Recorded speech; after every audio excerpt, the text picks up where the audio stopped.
नमस्कार लाडक्या बहिणींनो, जर तुम्हाला मार्च आणि एप्रिल महिन्याचा हप्ता मिळाला नसेल, तर हा व्हिडिओ तुमच्यासाठी अत्यंत महत्त्वाचा असणार आहे. कारण या व्हिडिओमध्ये मी तुम्हाला मार्च आणि एप्रिल महिन्याचा हप्ता हा कसा मिळवायचा, त्याचसोबत हा हप्ता मिळवण्यासाठी तुम्हाला नेमकी काय प्रक्रिया करावी लागेल आणि ज्या लाडक्या बहिणींना मार्च आणि एप्रिल महिन्याचा हप्ता मिळाला आहे, त्यांना हा हप्ता इथून पुढे कंटिन्यू मिळण्यासाठी काय करावे लागणार याची सविस्तर माहिती या व्हिडिओमध्ये देणार आहे. त्यासाठी तुम्ही हा व्हिडिओ शेवटपर्यंत पाहायचा आहे आणि चॅनलला सबस्क्राईब करायचं आहे.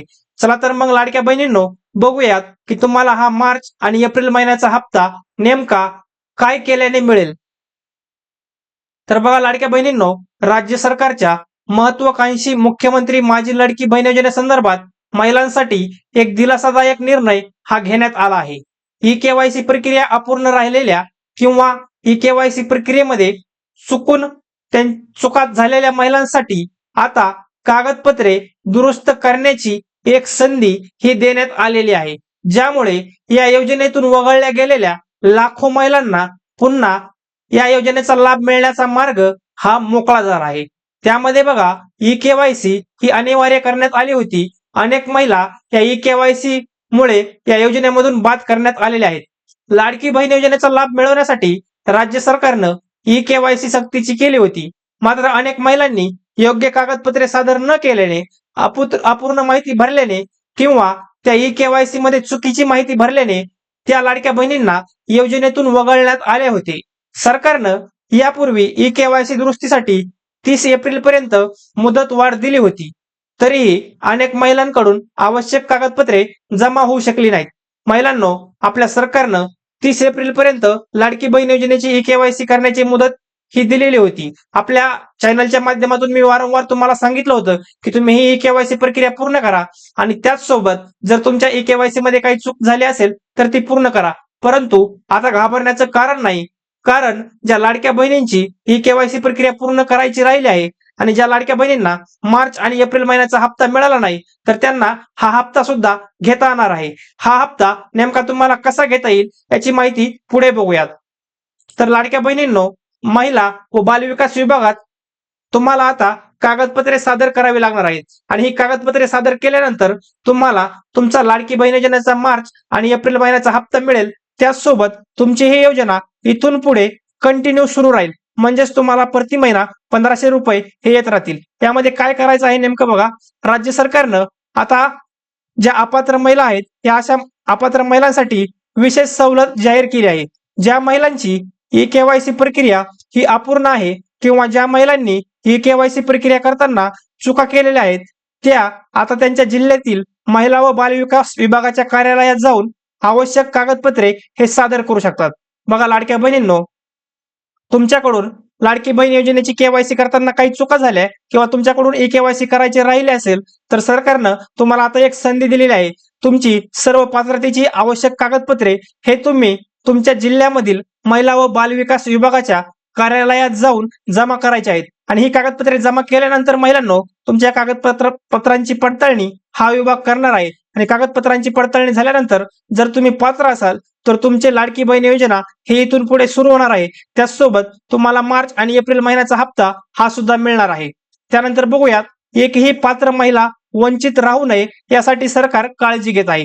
राज्य सरकारने हा निर्णय घेताना स्पष्ट केला आहे की एकही पात्र महिला या योजनेच्या लाभांपासून वंचित राहू नये, यामागील मुख्य उद्देश आहे.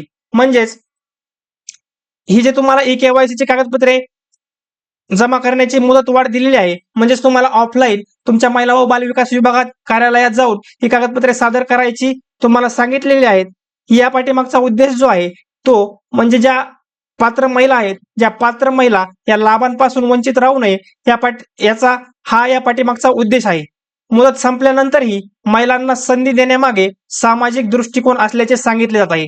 बघा महिलांनो, आपल्या सरकारनं लाडकी बहीण योजनेची ई केवायसी करण्यासाठी अनेक वेळा मुदत वाढवी दिली होती. त्यानंतर मुदतवाढ संपल्यानंतरही महिलांना संधी देण्यामागे सामाजिक दृष्टिकोन असल्याचं आता वृत्तांमार्फत सांगितलं जात आहे. यामुळे ग्रामीण आणि दुर्गम भागातील महिलांना मोठा दिलासा मिळणार आहे. तर हे कागदपत्र तुम्हाला अपलोड करण्यासाठी सवलत दिली आहे. या सवलतीमुळे दुर्गम भागातील आणि ग्रामीण भागातील महिलांना मोठा दिलासा हा मिळणार आहे महिलांनो. पुढे बघा, मार्च एप्रिलचा हप्ता खात्यात जमा. दरम्यान सरकारने 14 आणि 15 मे रोजी पात्र महिलांच्या खात्यात मार्च आणि एप्रिल या 2 महिन्यांचा हप्ता हा जमा केला आहे. प्रत्येक लाभार्थी महिलेला एकूण 3,000 रुपये हे थेट त्यांच्या बँक खात्यात वर्ग करण्यात आले आहेत. या रकमेमुळे लाखो महिलांना आर्थिक आधार हा मिळालेला आहे. बघा लाडक्या बहिणींनो, नुकताच 14 आणि 15 मे रोजी पात्र महिलांच्या खात्यात मार्च आणि एप्रिल या 2 महिन्यांचा हप्ता हा जमा केलेला आहे. त्यामुळे लाडक्या बहिणींना हे रक्कम एक सोबत आल्यामुळे मोठा दिलासा हा मिळालेला आहे. लाखो महिलांची नावे या योजनेतून वगळली आहेत. तर लाडक्या बहिणींनो, आपल्या सरकारनं केलेल्या पडताळणीत निकषात न बसणाऱ्या मोठ्या संख्येने लाभार्थी आढळून आल्या. त्यानंतर जवळपास 66 ते 76 लाख महिलांना या योजनेतून वगळण्यात आल्याची माहिती समोर आली आहे.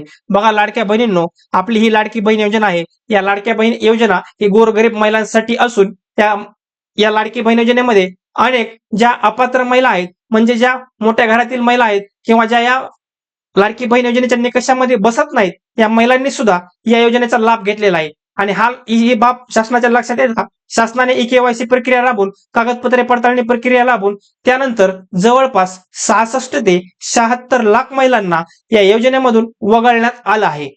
यामध्ये अपात्र लाभार्थी, चुकीची माहिती देणाऱ्या महिला आणि दुहेरी नोंदणी असणारे प्रकरणे समोर आलेले आहेत. बघा, हे ज्या 66 ते 76 लाख महिला ज्या आहेत, त्यामध्ये अपात्र लाभार्थी महिला, त्यानंतर चुकीची माहिती देणाऱ्या, म्हणजे ज्या महिला या योजनेसाठी पात्र आहेत परंतु त्यांनी चुकीची माहिती दिली आहे, अशा महिला सुद्धा या योजनेतून वगळण्यात आलेल्या आहेत. याच महिलांसाठी संधी म्हणून आपल्या सरकारनं महिला व बालविकास विभागात, ज्या त्या जिल्ह्याच्या महिला व बालविकास विभागात कागदपत्रे पडताळणीसाठी तुम्हाला तुमची कागदपत्रे सादर करण्यासाठी तुम्हाला संधी दिलेली आहे.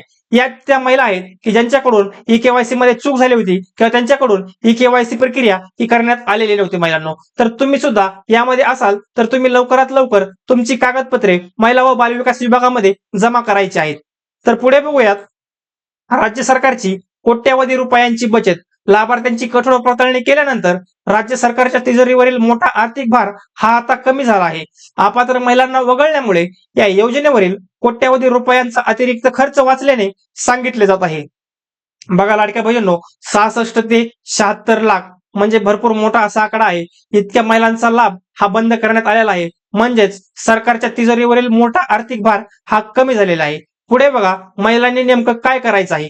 ज्या महिलांचा लाभ बंद झाला आहे, मी तुम्हाला सांगितलंच आहे की लाडक्या बहिणींनो, तुमचा जर लाभ बंद झाला असेल किंवा तुमच्या ई-केवायसी मध्ये अडचणी आल्या असतील, त्यांनी तातडीने संबंधित महिला व बालविकास विभागात कार्यालयात जाऊन आवश्यक कागदपत्रे ही जमा करायची आहेत, असे आवाहन प्रशासनाने केले आहे. तर लाडक्या बहिणींनो, तुमच्या सुद्धा ई-केवायसी मध्ये काही चूक झाली असेल किंवा तुमच्याकडून ई-केवायसी करायची राहून गेली असेल किंवा तुम्ही कागदपत्रे अपलोड करताना तुमच्याकडून काही चूक झाली असेल, लाडकी बहीण योजनेसंदर्भात तुमची कुठलीही चूक असू द्या, तर तुम्ही तुमची सर्व कागदपत्रे घेऊन तुमच्या जिल्ह्याच्या महिला व बालविकास विभागामध्ये जायचं आहे आणि ती कागदपत्रे सादर करायची आहेत आणि तुमचा लाडकी बहीण योजनेचा हप्ता हा सुरू करून घ्यायचा आहे महिलांनो. अशा प्रकारे मी तुम्हाला लाडकी बहीण योजनेच्या या अपडेट विषयी माहिती दिलेली आहे. व्हिडिओ आवडला असेल तर व्हिडिओला लाईक करा. अशाच नवनवीन योजनांच्या माहितीसाठी आणि लाडकी बहीण योजनेच्या पुढील अपडेटसाठी आताच आपल्या युट्यूब चॅनलला सबस्क्राईब करा. धन्यवाद.